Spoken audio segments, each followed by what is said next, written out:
Hi guys, David here from Celtic Barks. Okay, so the purpose of this training video is to help out everyone that comes to us with jumping up issues with guests, which can also lead to excitable weeing everywhere and turning your dog into a water feature. Okay, this is a very common problem we have with customers.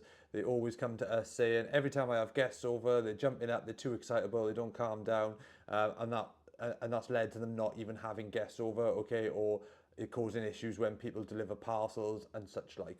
Okay, if you haven't already, come and join us on Facebook at Staffy Training Help. Okay, it's a free group, awesome community, really engaging. Everyone is non-judgmental. We're just Staffy lovers trying to promote a positive emphasis on the breed. Okay, we're also on TikTok and YouTube and also on Instagram if you want to join on there, so you can keep track of all the videos that we're posting and hopefully gain some training benefit from them. Okay, so now time for the training.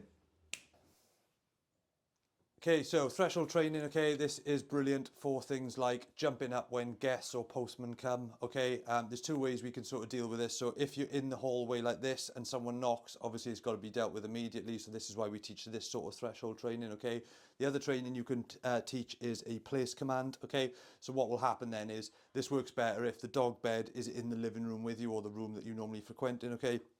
Someone will knock the door or ring the doorbell, and that will be the cursor for you to then use the place marker. So for example, someone knocks or rings the doorbell, you just don't engage with the dog, you just get them off the sofa or wherever they're going and you place them on their bed, so that they begin and learn that when they hear a door knock or a doorbell, that is their marker to go onto their bed. You can praise them and then you can go deal with them, whoever's at the door. Okay, if you can't do that, then this will be the other option, which is threshold training. So basically what we want to do is get to the end goal where the dog stays in place, you go to the door, greet a guest or have a parcel or whatever the case may be, speak to someone at the door, okay? So I'm just going to show you quickly how to do this, okay? This will just be a whistle stop tour. Obviously it's going to take you guys a little bit longer, but it's just showing you the steps on what to start implementing, okay? So first what we want to have on is a collar and a lead. As you can see, Boris has got it, okay? He sat waiting, okay, so you want to put him in a sit. As you can see, where our front door is, okay, there's not a massive amount of space, okay, so just pick a marker somewhere suitable that is a decent distance from the door, okay, and then that's what you can use as your marker for the threshold, okay. So it's just going to be a case of rewarding Boz for sitting, okay, and then all I'm going to do is take 1 or 2 steps towards the door. He stays in place, sit. As you can see, he's got a perfect example, okay. So I come back, give him a click and a reward, he's back in the sit. So I'll go a little bit further away. Okay, providing he stays in the sit, brilliant. I'll go back and I'll reward him. Okay, and all you want to do is baby steps. Good boy. Plays while you're over here, good boy. And then you want to get starting to the point where you put your door on the hand on the door. Okay, don't open it. He stays in place. Brilliant. Good boy. Okay, good boy. And then you could start things like just gently opening the door, only a crack like that. Okay, and as you can see, he's still in place. Good boy. Okay, go back to the door and then you just start to open it gradually. Good boy. Okay guys, and you just build that step up until you can open the door fully, have a conversation with guests, they should still stay sat there, and then you can reward, close the door. Okay, when it's an instance where guests are coming in, okay, if you've got to this level where the threshold is good and Boris is disciplined like this and you can see he's sat there, all you want to do is get your guests to come in and approach for example, Boris, okay? So, yes, you can go. So our guests will come in, they'll walk up to Boz and they'll fuss with Boz. You don't release Boris to go to that guest, because in the short duration, they're running towards that guest, they're already getting excitable, jumping up. That's when you get your jumps, your excitable wheeze and everything like that. So you keep them in the threshold, you can walk then back to the dog, keep them calm, couple of clicks and a reward, they stay in the sit. If they get up, you can use a correction, the no or the put them straight back into the sit, which is why we've got the luxury of the lead. Okay, stick with them, you can reward them like this. Your guest can come over and you can then instruct your guest, which is half the battle.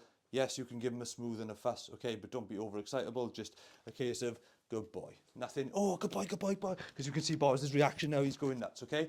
So just nice and calm, good boy. And then just get them to ignore him, he'll calm down, and then you can have a bit more of a fuss later on, okay? I hope that helps, guys. Work with it, go at your dog's pace, okay? So if you're only getting 2 steps away and he's getting up and walking, okay, that's your threshold. So nail those 2 steps first. So when you can get 2 steps away and he's not getting up like that, okay, then you know, bang, I can take this up to 3 steps and 4 steps and 5 steps. I can start doing the door, stuff like that, okay? What you can do then is chuck in some what we call surprise training, okay?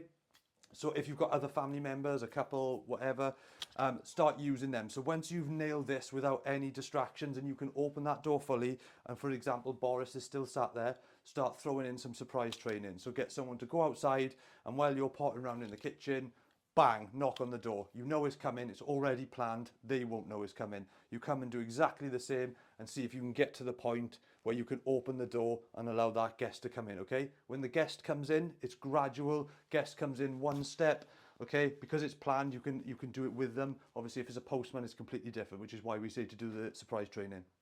So the guest would just come inside the threshold of the door one step and wait for your instruction.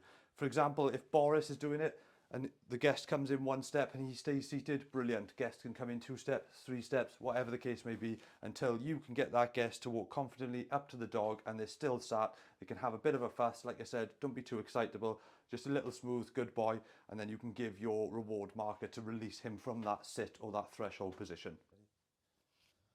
Okay, so if you have the issue of a dog jumping up when it's not at the door and it's out on a walk or whatever the case may be, okay, so there's 2 ways you can deal with it.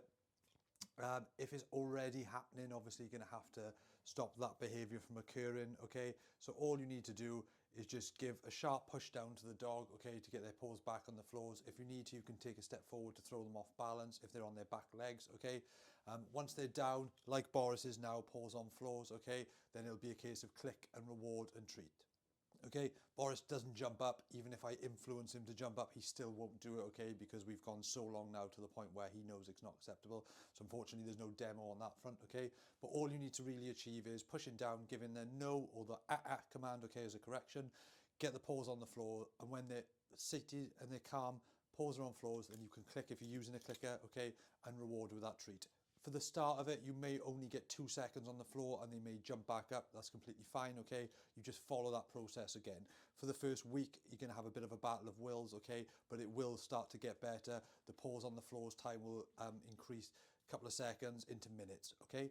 If you can counteract that behavior before it happens, so in our clicker training, which is on our guide section in our Facebook group, if you want to use that, okay, we teach a look command. So basically that is getting your dog to engage with you and make eye contact to basically eradicate being distracted by any surroundings, okay? So what that consists of, okay, so say you were out at the dog park and someone was walking past with their dog, okay, all you would simply do is get your dog, Buzz, come here, sit, look, good, look. And you just simply keep this eye contact so that any person's walking past, up, sit, good, look. And you just keep this eye contact while anyone walks past and has no interaction with the dog, okay? Only the little caveat to that is be mindful. If the dog or the person is nearby that is someone you are meeting, so they are coming over, try and make it clear to them that they're to approach from your right or left. What you don't want them doing is walking up behind, because as you can imagine now, if Boris was in a look and someone walked up behind him, they're going to startle him, and that could either lead to an aggressive reaction or jumping up, which counteracts it, okay? Just make sure whether you're doing it in the house or outside, you've always got a collar and a lead on, okay? So you're either pushing them off or you're guiding them off with a lead, okay? You can then use the lead to stop them jumping back up and have a desired behaviour rather than undesired behaviour by placing them back into a sit and rewarding their calmness, just like that, where paws are on the floor. Okay, there we are. That's it for me, guys.